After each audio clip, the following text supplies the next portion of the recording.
നമ്മുടെ മലയാളികൾ മാത്രമല്ല, കേരളത്തിനപ്പുറത്തുള്ള ഗോവ ഉൾപ്പെടെയുള്ള എല്ലാ പ്രദേശങ്ങളിലെ ആളുകളുടെയും പ്രാർത്ഥന എം ജിയോടൊപ്പമുണ്ട്. ഒരു കേരളത്തിൻ്റെ മണ്ണിൽ നിന്നും വിശ്വസാഹിത്യകാരൻ്റെ നിലവാരത്തിലേക്ക് ഉയർന്നവരിൽ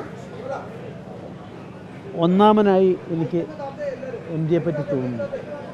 സാഹിത്യം വഴി ഒരു സമൂഹത്തിൻ്റെ, ഒരു സമാജത്തിൻ്റെ മാനബിന്ദുവായി, നായകനായി മാറാൻ സാധിക്കും. പക്ഷെ അത് അവിടെ മാത്രമായി ഒതുങ്ങി നിൽക്കാതെ സാംസ്കാരിക രംഗത്തും നമ്മുടെ ചുറ്റുപാടുമുള്ള എല്ലാ പ്രശ്നങ്ങളെക്കുറിച്ച് അദ്ദേഹത്തിന് അഭിപ്രായമുണ്ടായിരുന്നു. അതുകൊണ്ട് അങ്ങനെയുള്ള ആളുകൾ സാഹിത്യരംഗത്ത് കുറവാണ്. അപ്പോൾ അദ്ദേഹത്തിൻ്റെ സംബന്ധിച്ചിടത്തോളം വൈദ്യശാസ്ത്രം എല്ലാവിധ അദ്ദേഹത്തിൻ്റെ ജീവൻ രക്ഷിക്കാനുള്ള എല്ലാ ശ്രമങ്ങളും നടത്തുന്നു. അദ്ദേഹത്തിൻ്റെ മകളും ഡോക്ടർമാരും എന്നോട് അക്കാര്യം പറഞ്ഞിട്ടുണ്ട്.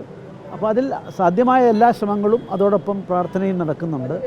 എന്നെ സംബന്ധിച്ചിടത്തോളം എൻ്റെ ഏറ്റവും വലിയത്, എൻ്റെ ആദ്യത്തെ 20 കൊല്ലം മുമ്പ്, 2 പതിറ്റാണ്ട് മുമ്പ് കാലദാനം എന്ന് പറയുന്ന എൻ്റെ ആദ്യത്തെ ഒരു കവിതാ സമാഹാരം അതിന് അവതാരിക എഴുതി തന്ന അദ്ദേഹമാണ്.